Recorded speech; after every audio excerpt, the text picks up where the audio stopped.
In our last camp cooking related video, we made fresh pico de gallo. I'm going to show you one of the things we do with that pico de gallo this morning.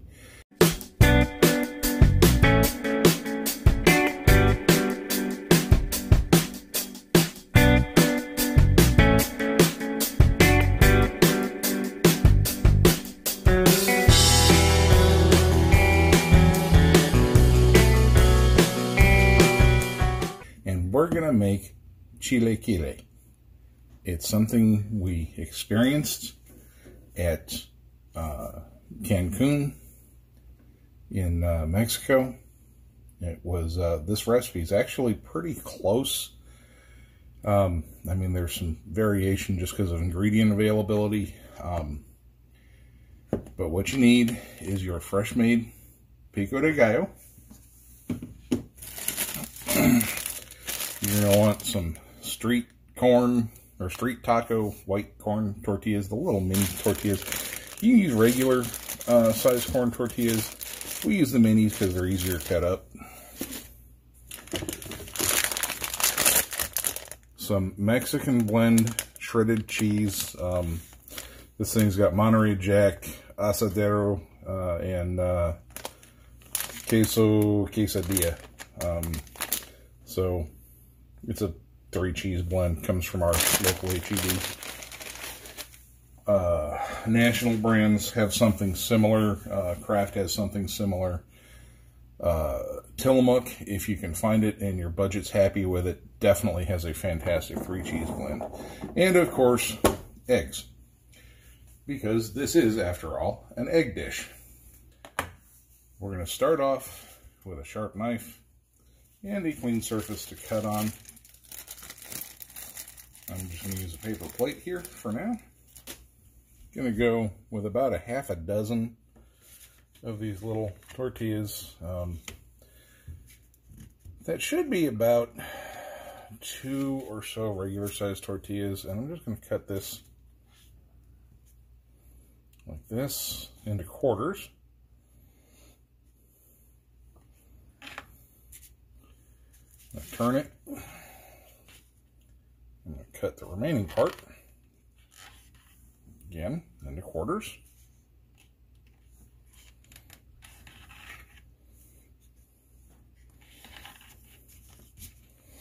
Until you end up with that. In camp, I have a stainless steel mixing bowl. Something you may notice, I don't have anything plastic that's going to be abraded against or touch a hot surface. I don't want transfer of plastics into my food. So I'll add that to the bowl. As you may have noticed from my making of the pico de gallo video, I don't necessarily measure. There's a meme that's going around on YouTube or on Facebook and all there that says I don't measure, I just listen for the voices of my ancestors to say that's enough. My ancestors aren't Mexican, so I'm just going to have to trust the friends and extended family relatives that aren't in direct line with me. Basically, one big heaping serving spoon for me goes in there. I'm feeling like I want a little more in there, so another half. Yeah, that looks good. And it's really how much tomato and onion and cilantro and all that I want with my eggs. Now, I'm going to crack 4 eggs into that.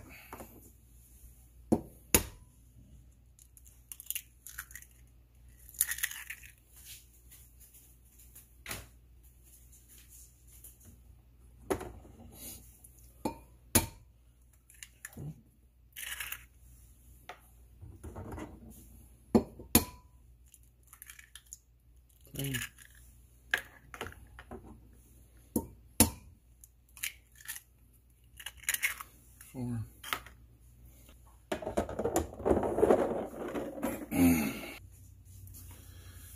So, in camp, you're not going to have a fancy wire whisk or anything, so we're just going to use a fork.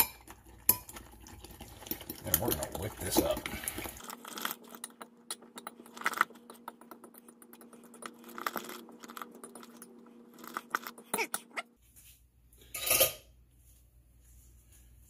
Now, we go to the stove.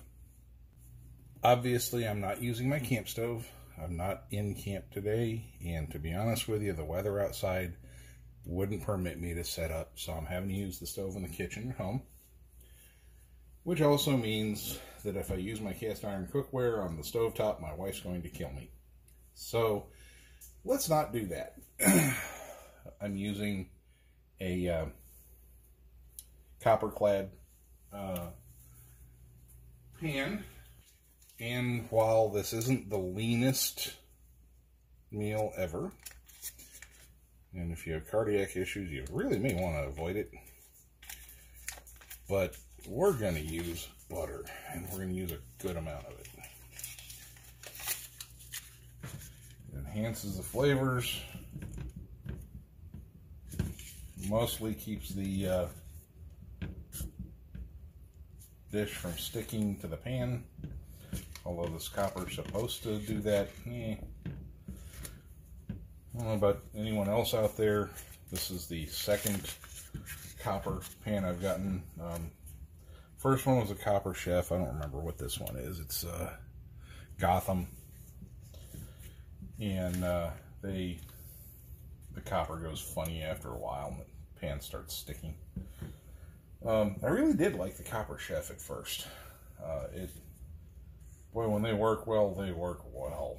But they, unlike cast iron, they degrade over time. The cast iron only gets better. And your butter in camp is going to improve the cast iron. So we've got that done. The pan should be preheated.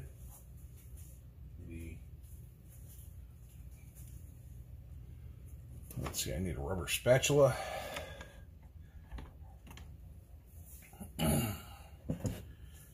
Now, I don't have this one in my camping gear, but I always have a rubber scraper spatula in my camping gear for reasons like this. It helps me to pour out stuff like pancake batter and egg mixtures and things like that. Here you go. Let's spread the... There we go. So you want your mixture kind of evenly through there. And I'm looking at that. I want more veggies in there.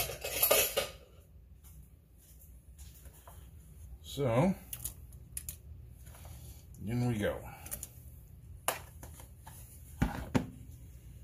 Like I said, I don't measure, I just kind of go with my gut.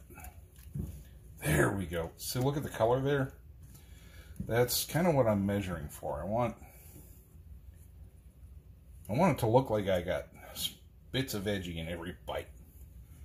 You know, a little cilantro here, a little tomato there, some bell pepper. Oh, that's going to be so good. And now, we're on medium heat. We're going to let this cook.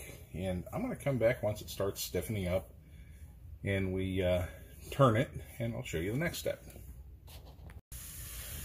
Okay, now the remaining step. We've got the egg cooked all the way. We're going to turn the heat off. On your camp stove, you're just going to want to turn the gas off. But we want it in a nice hot pan. Your cast iron will hold the heat. This, the glass top, does it for me for a while. And I'm just going to grab a handful of cheese, and we're going to completely cover my egg mix.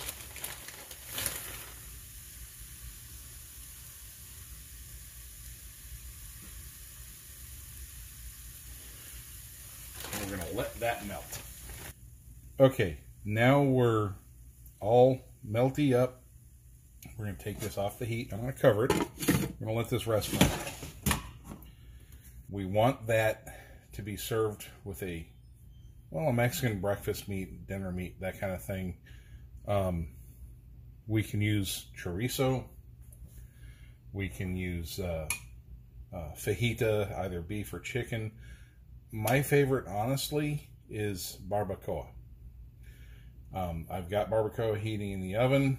what I don't have, and I forgot, I need to go get, and that is, I need refried beans.